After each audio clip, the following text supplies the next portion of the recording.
The first name on the list is Alberto, so we'll wait on that system to develop. As we continue right here on Weather Extra, we continue our discussion on the upcoming hurricane season, and I want to continue the discussion we had with Dr. Laura Myers from the University of Alabama as she talks about how hurricanes have, of course, impacted us here across central Alabama.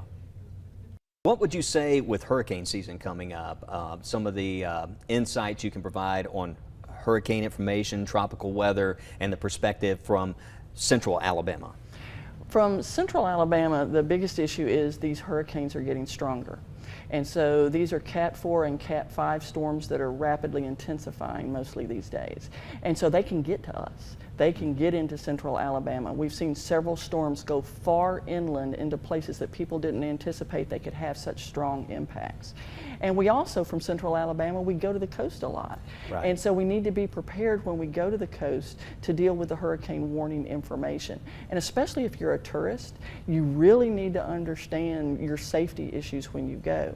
And so what we've really learned about hurricane warnings is you want to focus on what the National Hurricane Center is putting out and then what everybody else is doing with that information and looking at that cone of uncertainty. They've modified the cone of uncertainty to make it more explainable to people, and they're going to be putting that out this year.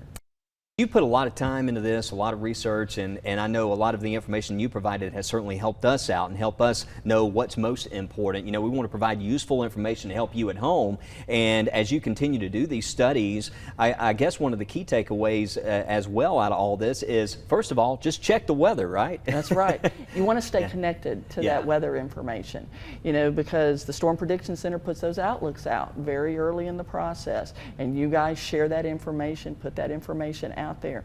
And you want to be careful of that because you can't check in just once. You've got to keep checking in. Go back to the source of your information and find out what's changed because, as we all know, it changes